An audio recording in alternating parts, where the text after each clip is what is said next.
Wrestling with WrestleMania Night 2.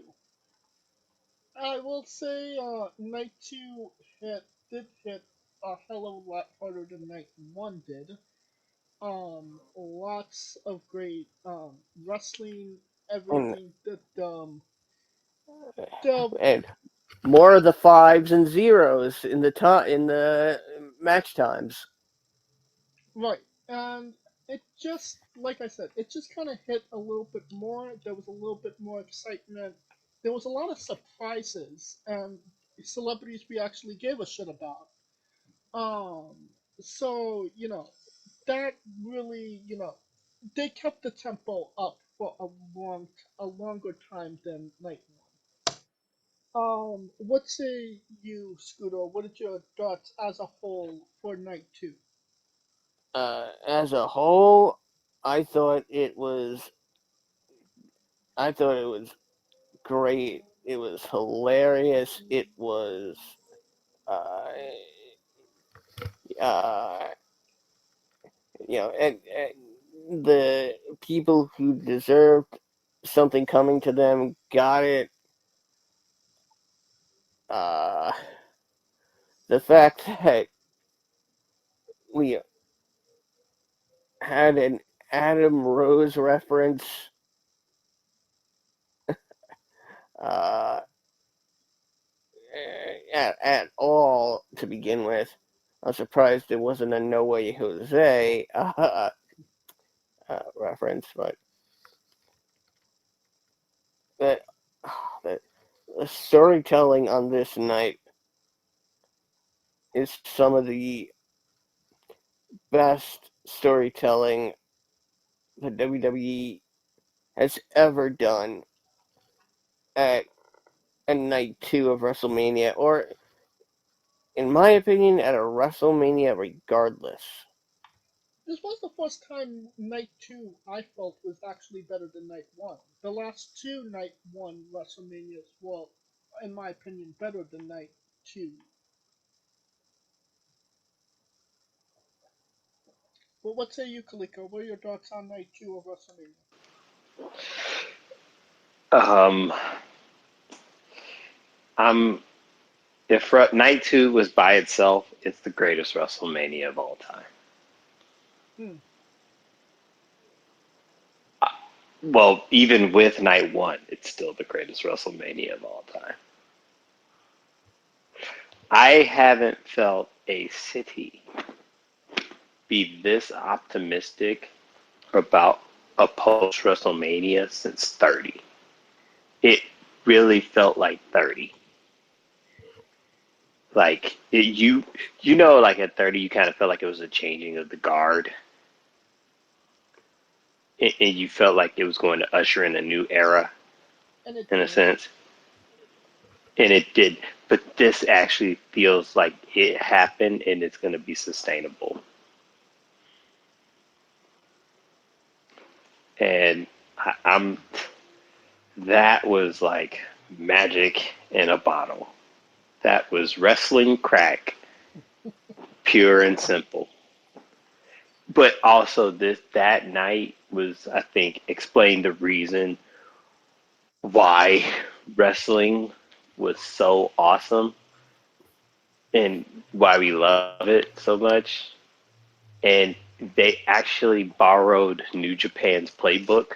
The callbacks on this night alone was epic. Well, let's get into it. We got Drew McIntyre defeating Seth freaking Rollins for the World Heavyweight Championship in 10 minutes and 30 seconds. Um, what a hell of a way to start WrestleMania. It hit all the right marks at all the right moments. Um, and it was exactly what it needed to be in the position that it was. And it was a high energy, very unpredictability of it.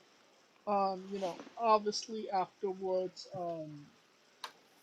Drew McIntyre got into CM Punk's face. Punk attacked him. Damian Priest came out, capitalized, defeated Drew McIntyre by pinfall, cashing in his Money in the Bank briefcase to become the World Heavyweight Champion in 9 seconds.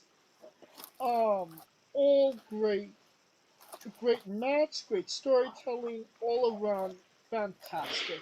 Kaliko. I love the callback in this match. I loved all the callbacks in this match. And when people are saying like, "Oh, well, what was the callback in the match?" The callback was in the cash in because you remember when Seth beat Drew and Damian tried to cash in, Drew stopped him. Drew sabotaged him. Yeah. And Drew did and Damian did not forget that receipt. And the one thing everyone kept thinking, it was weird because they were like, "Oh yeah, Roman's gonna win," or people kept thinking they were gonna cash in on Cody and Roman's winner, and I was like, "There's no way," because Damian has more history with Seth and Drew on the cash ins than anything, especially with Drew having the honor of sabotaging Damian's cash in. So payback was a bitch on that one. And all Drew and I think it was the right moment. McIntyre got his moment in front of the crowd. And I think he got so starstruck on that it got Icarus got too close to the sun. Oh yeah. He should have just left. Motherfucker should have just left. But he wanted to put it in his face. And you know what? That is the Drew character. He, the promo that we saw, like I saw at the tailgate before all this, he actually got a good one.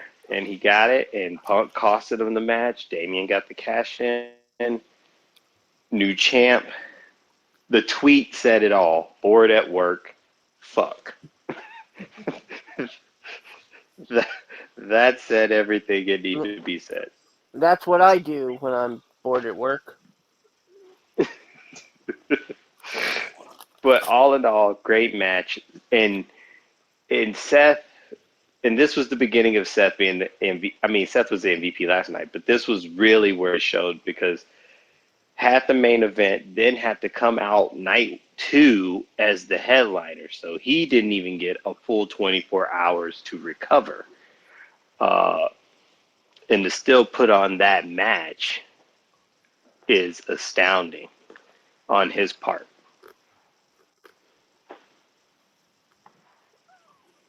I mean, also can't forget the entrance. Oh, yes, that entrance was fire. Oh yeah. Both of them were actually. You know,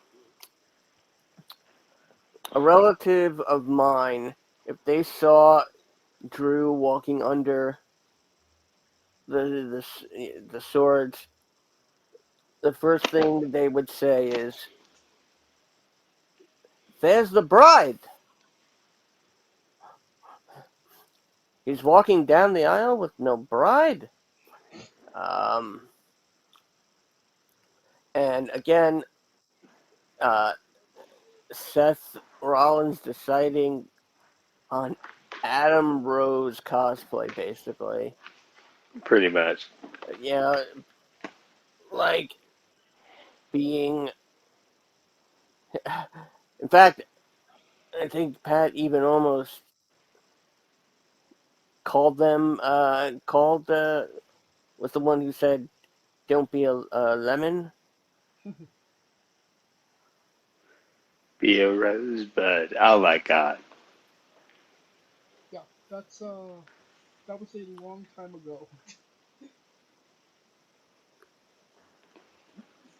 Like I said, Callback City. Night two was Callback City, baby. How many stars do you give this match, Squidle? Given that it was still telling a story from night one, and was able to almost seemingly sequester itself into a different story, while not losing focus on both, made it probably one of the best openers in Mania history. Uh, that being said, I I think they could have given it 4 more minutes. I mean probably. I mean the attempt to win it within uh, 30 seconds, like 6 seconds. Yeah, right when he hit that claymore at the beginning, we thought it was over. Yeah. It's like, oh shit. Like, oh shit. so I will give it a four. I'll give it a 4.5. Kaliko? Oh gosh. My mind wants to say five because of the fact that the story that it carried, right? And Scooter hit a point. One man told two different stories, Yeah. and that is so hard to pull uh, in a match. And and not only that, his story. It's crazy because Seth's story dovetailed into Drew, which dovetailed into Punk, which eventually is going to get back to Seth. You see what I'm saying? So the possibility of that happening is still there. The possibility of Drew and Seth popping off is still there. Um, Me personally, I would give this a five on the story itself. The simple fact that it it not only did Seth carry that match, he was emotional about the match. He lost the belt as a defending champion. He It almost felt like when he, even though he was braggadocious going down the line, he knew he was dealing with borrowed time. And for him to lose, gave the man his props as a champion would, and the champion who is now there shot himself in the foot by doing the thing that Seth didn't do, which was overglow. Says everything you need to say. And Damien took advantage and cashed in. So yeah, the story itself was a five. But yet both WrestleMania cash-ins now revolve around Seth Rollins. Seth Rollins. Exactly. So you're giving this 5 stars. Five. The story was a five. Everything, and this is from pillar to post, so the whole thing, because it caught everybody off guard. I mean, I kind of saw Damien cashing in personally, but uh, the fact that all of that happened, because the fact that we thought CM Punk wasn't even going to be able to wrestle, which goes to show he's actually better than what we thought. Which we thought it was going to be what, 9 months? Right. So now he's back in 2.5. The dreaded 9-month injury. You Yep. know it I very know. well, James. Well, I don't know it. I can't get it. So, Well, I mean, that's what you called it. yeah. Well, I agree with Kaliko. This was the whole. This as a whole was 5 stars, 100%. All right. Now we have a Philadelphia street fight with Bubba Ray Dudley as the special guest referee and Snoop Didn't Dogg see was that the coming. special guest commentator.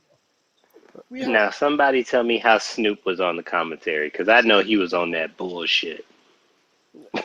Yeah, yeah, I wondered why. Why does Snoop Dogg why is Snoop Dogg being in Philadelphia even relevant to anything? Now, this is where I'm going to get in WWZ's ass for the one thing I hated about it. Every match that they had was sponsored by something stereotypical. They had the Mexican match sponsored by something that they're related to Latin people. They had this match sponsored by gin and fucking juice. I was like, are you fucking kidding me? but The Usos match was sponsored by Depends, basically adult diapers, which I mean Rikishi, hello. I'm just saying, like, y'all could get like what the fuck is going on in this bitch? They need to fire the sponsorship person because that is clearly some bigoted ass shit. I'm a complete side note here, but how much you want to bet in the next maybe like 5 years, WrestleMania is actually going to be on broadcast TV with the amount of sponsors that they're bringing in and doing. I wouldn't be surprised if it's gonna be next year on Netflix. It's gonna be on Netflix next year. No, Shit. it's still No. Peacock. It's still going to be Yeah. the PLEs. But Really? yeah, back to the Philadelphia street fight. We got the Pride and the Prejudice wrestling, the Final Testament. Um, if if I'm being honest, it wasn't a bad match. It kind of did what it needed to do. It had those surprise elements. Um, the the ending was kind of like a wet fart, but other than that, it hit all the right buttons in my opinion. Scooter? Uh, hmm, uh I mean,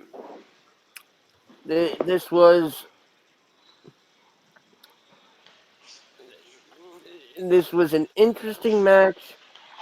It was a history making match, but it was by far the worst match on the card. And it's not that it's a bad match, it's just that there are so many better matches on this card in particular. Um, Yes. Yeah. Literally the entire uh, AOP carrying cross.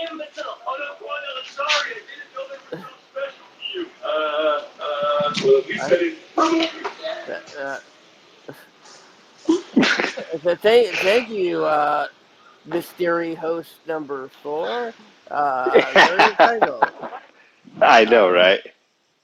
uh, the AOP carrying cross, Scarlet, and believe it or not, Paul Ellering. This was their first WrestleMania appearance ever. Paul Ellering? Yeah, Yep, apparently. yep.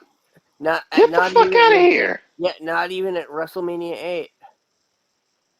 Holy shit! I thought he would have been in one. Yep. So it should get respect for what it what it allow what essentially this was the old school fundamental uh, of earlier WrestleManias, and that was again was one filler matches so that everybody can get on the card. Right. Uh, so uh,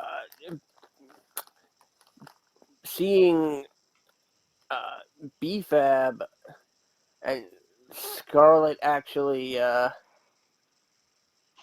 mix it up while not actually being part of the match was a welcome surprise.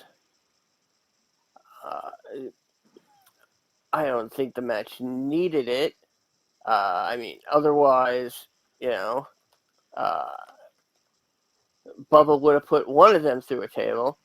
But the fact that Yep.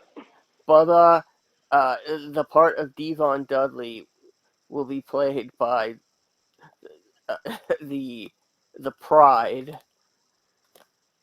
uh, and they did the whole not racist whatsoever thing of saying Devon gets the tables. Uh, yeah, and Bully Ray is still working and is still under contract, I believe, with Impact. Does it really matter at this point? Yes, because we are going to see more collaboration between Impact and the WWE. What say you, Kaliko? Okay, match. They got the ECW spots all in. The O to the Dudleys all in. The right team won after getting their ass beat for the longest. Um, Montez getting some mic time. Really good for him. Um, but yeah, this match did what it needed to do. Scooter, how many stars? I I will give it I will give it 3.5. Kaliko? 3.5 because Bubba put the glasses on and then started got into pop and everybody kind of got into ECW nostalgia. I give it 3. Alright, we got LA Knight defeating AJ Styles in 12 minutes and 25 seconds. Um, whenever you have AJ Styles in a match, it's never going to be bad. So, yeah, this was great shit, to say the least. What say you, Scooter? I want to slap the shit out of whoever thought telling him his new theme was good. I mean, it's what the hell is that, man? It's just like that was literally the only bad thing about this match. Uh, this was this is what filler that's not really uh, designed to be filler should go. This is how a WrestleMania match that's non-title. This is how it should go. Uh, the right the right person won. Uh, and uh, now and AJ and Knight will get a return uh, match next week on SmackDown in a number one contenders match.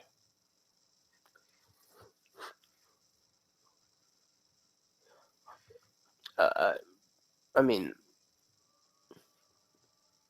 this really was a match you didn't want to get up from your seat and miss. So I am. I'm going to give it. I'm going to give it. Uh, four, four. I give it 4.5, but I have to take away half for AJ's new awful theme. So 4 stars. Kaliko? Yeah, who the fuck thought it was a good idea to change that No Limit record, that masterful No Limit record sounding entrance to this dubstep country ass shit? So, threw me off. I was like, wait a minute, that's his music now? Like, oh god damn it, he's retiring. But anyways, the right guy won. LA Knight won. Got the Mania debut. Uh, Came in the Camaro. The only thing I hate about it is that some old couple won the goddamn fucking superchar the fucking car, and I'm like, what the fuck them old niggas gonna do with this car? But uh, with that being said, the right person won. It was a solid 4. I think AJ did what he needed to do to get the guy over, and the right guy won. So I mean, considering that LA Knight wasn't there last year and he was the talk of the town, Oh for him yeah, to come in this year and get the win, huge for him. I give it a 4 as well. Alright, now we have triple threat match for United States Championship. Logan Paul with show speed defeated Kevin I Owens. I sh- I show speed, and I didn't even know who this guy fucking was. Clearly Randy Orton didn't either, because the best moment of the match is when he RKO'd him on that table. And you could legitimately see in Randy Orton's face, he did not know who the fuck this guy was. See, now I will make an observation here. We always ragged on Vince for not being not keeping up with essentially pop culture in general. Now, and I don't want to think that Triple H had anything to do with the booking of this match, but having was it going to be Jake Paul again? Was it going to be KSI again? Was it going to be that guy they're only referring to as Jeff, which apparently we're all supposed to know? Um, Now, instead of someone being out of date with pop culture, we have a millennial is who believes everyone is familiar uh, with internet celebrity culture. Yeah. So honestly, this was a great match in my opinion. There was a lot of great storytelling between Kevin Owens and Randy Orton. Attacking Logan Paul and then realizing they have to fight each other and then fighting each other, and Logan Paul taking advantage of that. And obviously, the golf call entrance was fantastic. Um, I really like this, even though Logan Paul won. Um, what say you, Kaliko?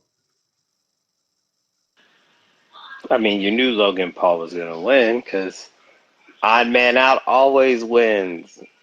Come on, man, like that was a given. But once again, a good match. It solidifies Logan Paul's reign, as if you will. It because most people, including Kevin Owens and everybody, just felt like it was flukish. Um, but it's legit. So he's legit with his reign. It makes his reign stands on its own. And so yeah, it was a good match. Right guy won. Solid 4 with the storytelling involved. Especially when Orton tried to RKO KO. It was like, oh, and everybody was just like, in the whole crowd, you fucked up. So yeah, that was a thing. Scooter? I mean, I think really kind of think I got my point across with uh, with the crux of the match. I will say that this is probably Logan Paul's best match yet, Which is saying something. which is saying something because the man has yet to have a really terrible match. I mean, the Rey Mysterio match was almost up there. Mm, okay, I will concede to that one. Uh, I would I would like to see Logan, do more than just talk. Uh, I mean, we already had one champion who didn't show up for every event, and we didn't need somebody holding a mid card title doing the same. So if they want that U.S. title to still be a fixture, then let Logan Paul live up to what he can clearly do. What he can clearly do well than quite a few guys today can. Uh, How many stars do you give so this one? I will give it 4. Kaliko? Four solid. Yeah, solid four. I agree. 4. Alright, we got Bailey defeating Io Sky to win the WWE Women's Championship in 14 minutes and 20 seconds. Um, Fantastic match. May, I could maybe question why Bailey was an Egyptian queen, but other than that, I didn't have any problems with this. Uh, Solid wrestling from two great wrestlers. there's I know, Bailey a is theme park in San Jose or some shit like that. yeah. It's not like it's not really a theme park. It's actually just a public park that just happens to have an Egyptian theme. Um, what was your thoughts on the match, Scooter? It was great storytelling that started on night one with uh, at least for the most part uh, the rest of damage control being you know uh, taken out. I'm using quote fingers here, uh, and just letting this be a true one-on-one match. I honestly thought we could get you know hug life back. Never going back. Oh, I'm all about that hug life. Yeah, I Uh, know, right? this. it was a great match. I never realized that there are actually uh, that the words of role model are actually said in her theme music. Uh, a a great match in the right place on the card, uh, and uh, I was not disappointed, especially when uh, the crowd started up with "Hey, hey, Bailey, I wanna know if you'll hit us with a copyright strike." I knew you would love that. uh, Again, great match. Right woman won.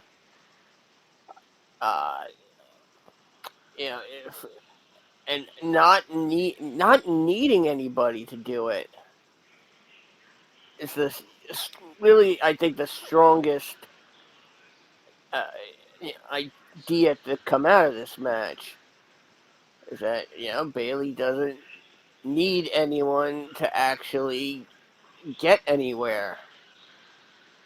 So I will give I will give this match. I'm gonna give it 4.5 stars. Kaliko? Yeah, that's been. I mean, I'm trying to think.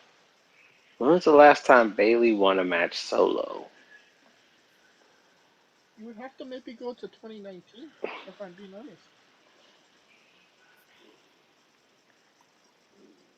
So, and it was good that it was a 1v1 because it showed the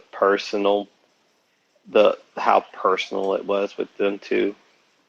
Um, Especially considering that Bailey feels like she groomed her Oh, uh, bad choice of words there. as a wrestler. Took her under her wing, that type of deal. Um, and even with it, you kind of seen Bailey have these, not a many, but a slight hesitations. And even when she won the title, it almost kind of like she wanted to go back and like go to EO for a bit, Yeah. right? Hmm. And it tough titty. So yeah, it showed like Bailey showed the emotional aspect of it, of having to deal with someone who you considered a friend. So yeah, 4.5, solid. I'll go with 4.5 as well. Alright, and that brings us to our main event, Bloodline Rules for the undisputed WWE Universal Championship. Cody Rhodes ended Roman Reigns' 1,316-day reign as WWE Champion. Um, Arguably the biggest moment in pro wrestling history, if I'm being completely honest. The match, if we're comparing matches, the one at 39 was a better wrestling match. But this match was pure WWE. It had all of the, Yeah.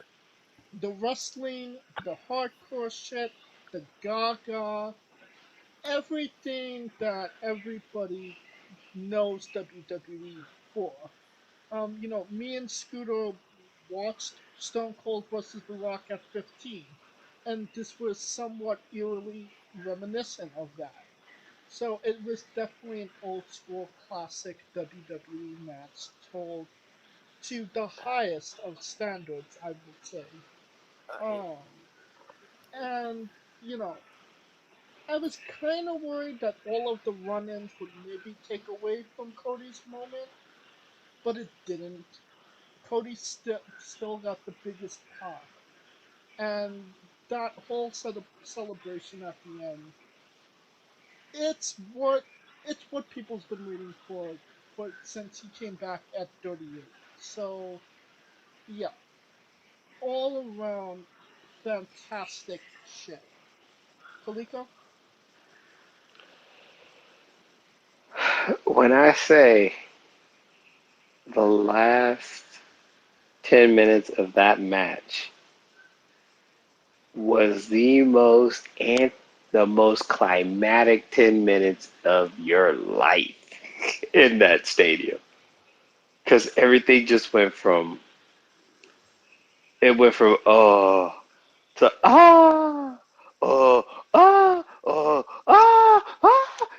it was just bananas.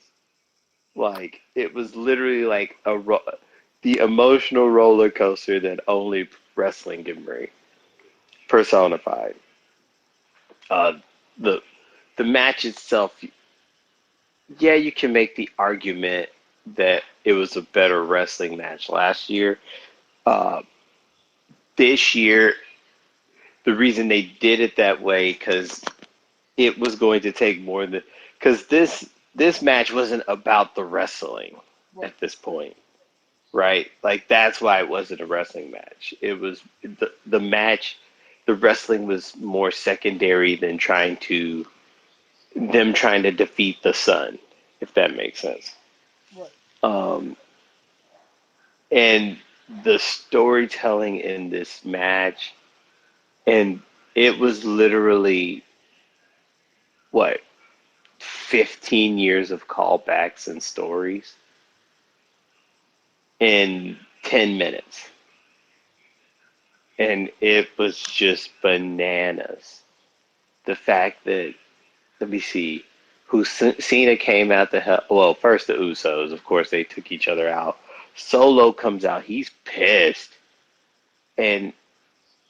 And at that point, it almost, everything that happened yesterday made sense, because have you noticed, and this is the one thing I was noticing, you remember every time Solo would come in, he kept having to pump up Reigns, pumping him up, pumping him up, pumping him up, right? Right. So what happened last night made total sense. So even in that regard, but let's just take that out of the picture. So Solo helps. Cena comes out. He's had beef with Solo for the year. They lost. He takes him out. Roman comes out. I mean, The Rock comes out. That's a callback. Freaking what, 28 and 29? So Rock gets his revenge on that front. The Shield music plays. Bro, that place went fucking bananas because everyone thought it was Dean Ambrose. For a split second, I thought that too. Yeah, yeah, me too. Uh, But that was a callback to what Seth said. I will be your shield. I will be your shield. Yeah, And it was also a Uh, callback to to plan Seth's original sin, Plan B. yeah, his plan B. So he basically dovetailed the selfishness of him, because when you think about it, even when he was winning tag titles, he was still in a selfish way. Like, you really, even as a tag champion, you really didn't see him as a tag teamer or a person that would be on a team. right. And it showed with the cracks with Cody being on, like, teams with Cody and teaming with, you know what I'm saying? So it all showed that thing, and he realized the one thing he had to sacrifice and get justification for himself was that. And then it also showed that Roman is the way he is now because he has trust issues because of Seth. That fucking chair thing when he was like, who to hit, and when he hit Seth, it was like he never let it go. He got over it, but he never let it go. Yeah, And and that costed her the match. Now Rock, the only thing that made sense for the Undertaker to come in Uh, is A, to make it a fair fight, but B, And everyone was hoping Stone Cold, but Stone Cold has But, nothing to do with Roman. This uh, story was all about Roman more than it yeah, was about Rock. uh, I uh, I mentioned that when we got around to this, I would uh, mention how while Steve Austin was Triple H's Plan A, uh, uh, Undertaker was Plan B, and if you ask me, a bit more relevant to both Roman and Cody. Undertaker wanting to avenge his terrible loss from WrestleMania 33 uh, in a match some people deny even having take place. It took place because I got the goddamn plaque, thinking it was his last match. Don't get me started. Uh, um, but the Undertaker was involved with Dusty's with Undertaker's first match in the WWE involved Dusty, Oh, that's true. Good. and uh, technically the Undertaker's first uh, decision came at the hands of Dusty. Uh, so not I mean all this clusterfuckery and in the best way. Uh, again, that whole Seth, being the Shield and everything. That, uh, Cena, The Rock, and you know, wondering if there's a potential Rock Cena 3. God, no. Uh, I mean, this was an Attitude Era main event, and considering that now, uh, the uh, the top tier talent are going to be allowed to use uh, less conservative language uh, like they did 25 years ago. So it's it, it's almost capturing the best of the Attitude Era and combining it with the current era. Uh, the match the match was unbelievable, and I really thought for a minute I saw Undertaker reaction guy in the crowd. He was Uh, there. He was there. okay, good. I'm not going nuts. Uh, He was there. Well, the new, I guess, the former Lesnar guy, now CM Punk guy. Whatever identity crisis he's going through, he was there. Yes. Identity Uh, crisis guy. there you go, identity crisis guy. He was there. The all the OGs were there. So yeah, uh, it was just a perfect main event, and now my opinion on 39's main event has changed drastically.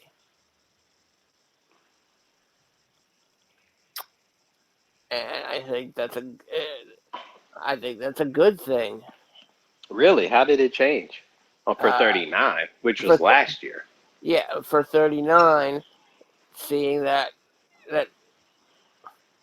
it it depends if we could actually legit prove that the way 39 went down was to get to 40,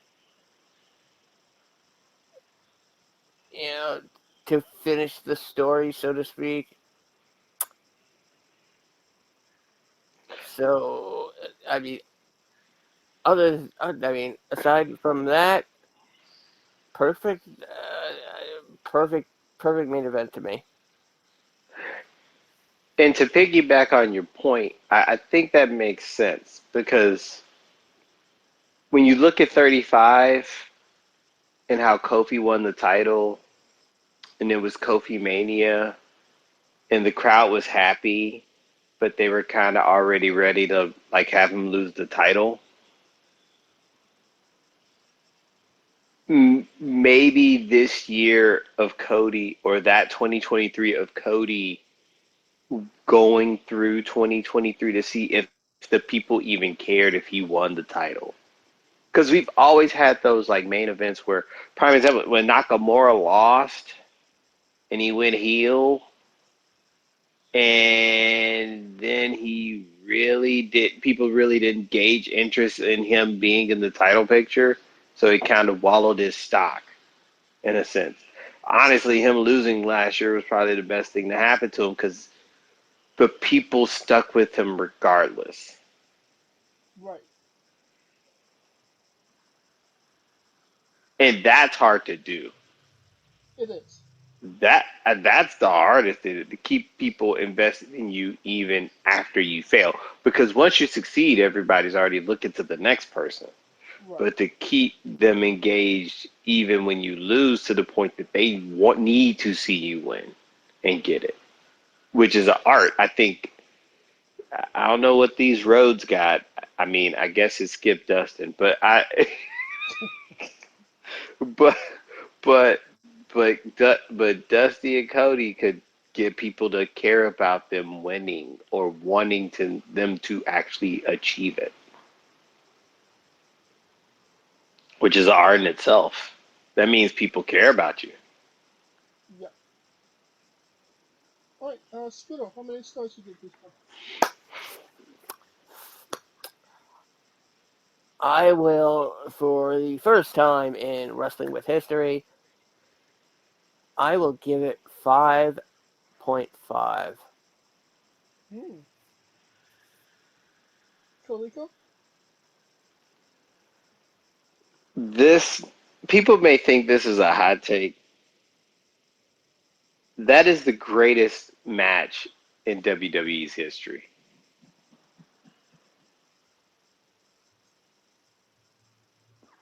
That is the greatest story to be ever told in wrestling history in a match.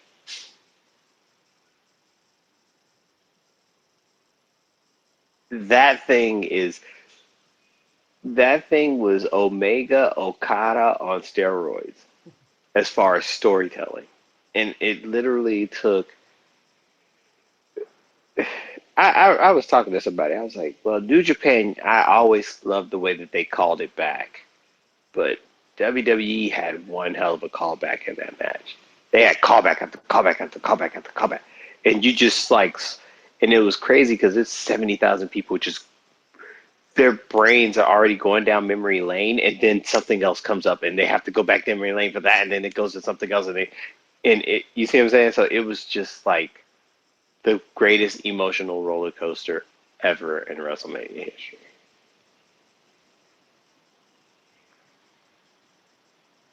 I, that, I can't even quantify it with a number, to be quite honest.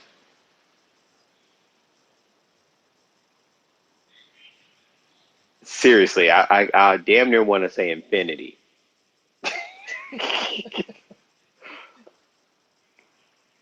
because it's that is because the way every part, because as much as, and Scooter said it right, it was a clusterfuck, but it was beautiful chaos. It Right. was a beautiful chaos, and it wasn't full of people coming out just for the sake of coming out. Players, it was literally, this is your life, Roman Reigns, and everybody that he made enemies with came to fucking get to him. To the point that when Cody won, who were the people that surrounded Cody? Everybody that had issues with Roman. Orton, Zayn, Owens, Seth, Cena. You see what I'm saying? Yeah. Like, it wasn't, because usually when the people win, like a face wins a title like that, like the whole locker room is coming out. But it was literally only the select few that had issues with the bloodline. Yeah. That's like, that is storytelling. And then if you see Orton's face, and Oh yeah. in the fact that you can go, and even though it ended a one story, this story dovetails into other stories. Because now when Seth comes back, guess what? You could get Seth Roman, Seth Cody, Seth Punk, Seth Drew. You could get Punk Cody. You could get Punk Roman. You could get Punk Solo. You could the fact that this story ending is laying ground to a multiverse of possibilities is why I think it's like the greatest match ever. So you're giving Infinity stars. Infinity. I don't think you understand being there. It was literally mething. Think of every high drug that you took and made you feel good and multiply it times 10,000. All right. I'll well, I'm not gonna beat Infinity Stars, so it definitely was a 5-star match, 100%. Staying in the basis of the 5-star system. Um, if the Sure, you could if you want to go more than that, probably 7. All right. Um, I think we're all unanimous. Night 2, thumbs up, right? Thumbs up, and somehow they have made it to create two more thumbs that are up.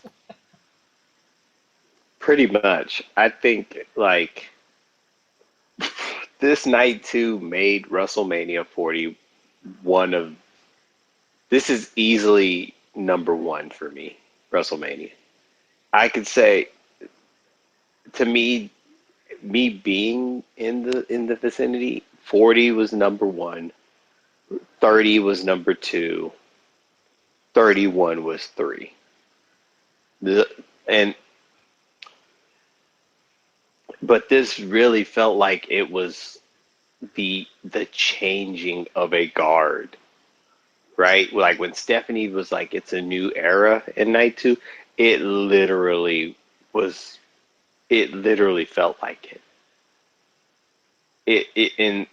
In unlike 30, it's going to be sustainable because as much as 30 was a change of the guard, it was a change of the guard because the people had forced that change and then they relegated back into their bullshit. But now this one feels like it's going to be back to what it was, the story arc telling of wrestling. Biggest thumbs up all the way. Biggest winners, obviously, to me, Cody, Seth, and CM Punk, nonetheless. Uh,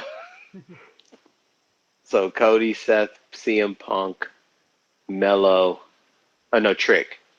Those were about four biggest winners of WrestleMania weekend. Now, WrestleMania as a whole, night, and this isn't just including not just night two, but night one and two, as a whole, as a show, where do you rank this WrestleMania 40 out of the 40 WrestleManias, Scudo? Well, comparing my top five WrestleManias, which are 19, uh, 28,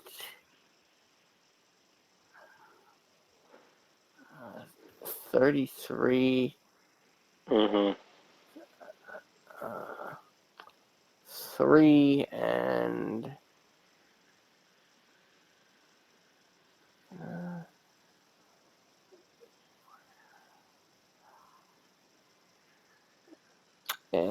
18. Um, I dare say it uh, it knocks 18 out of my top five, and comes in second behind Seattle and WrestleMania 19. So, top five. Yeah, yeah. Top two if you really want to. Kaliko? Hmm. Oh man, this is easily the best two-night storytelling of how night one crescendoed into night two. So in the two-night format, easily the best uh, as far as storytelling. Um, Overall, for me,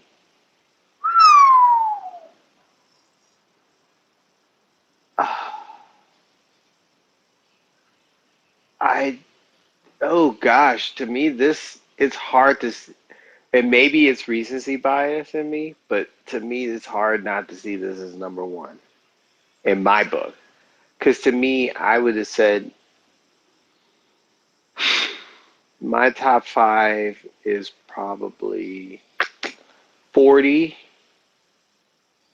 30, 17, 19.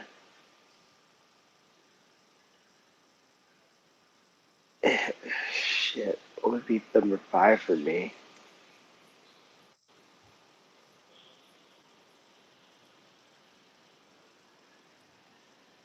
Yeah, yeah, that's about it. I'm thinking.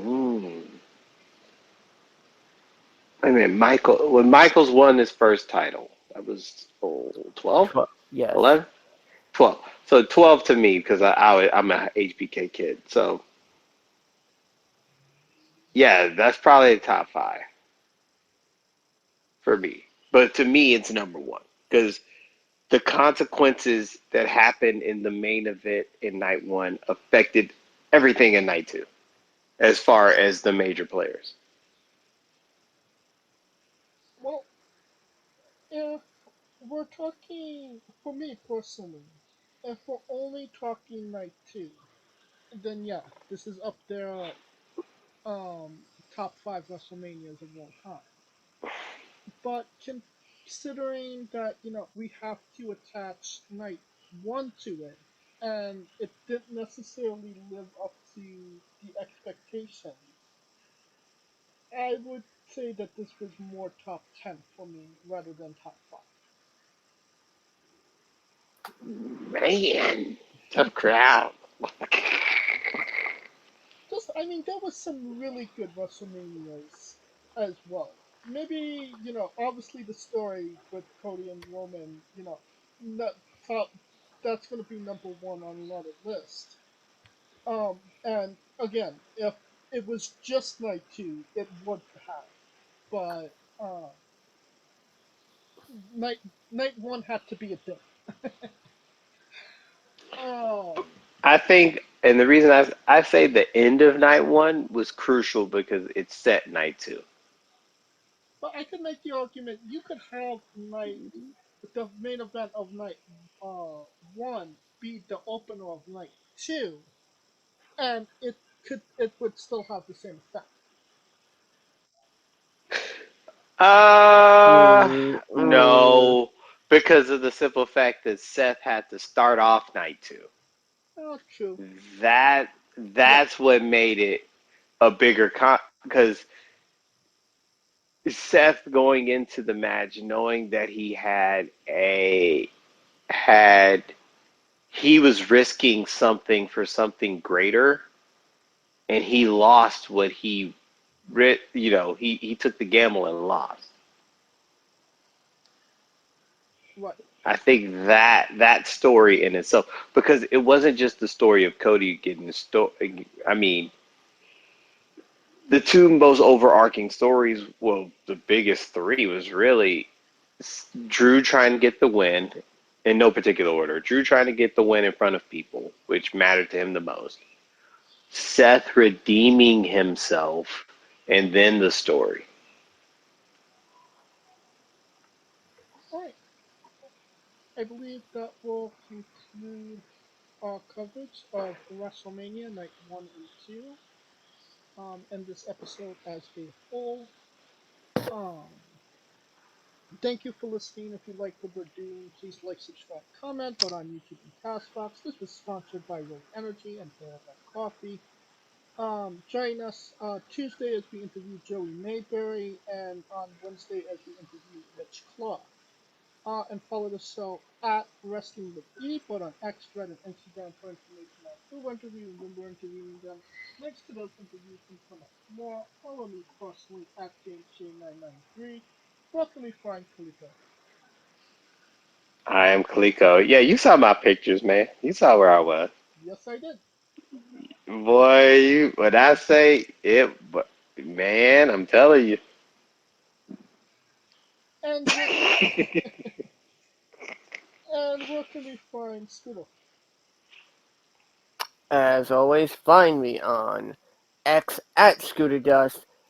Again, the profile pic identification contest. Nobody's guessed it yet. Nobody has guessed what my profile picture is. That is still very much open. And if you are able to guess what it is, you will win a year-long subscription to Peacock.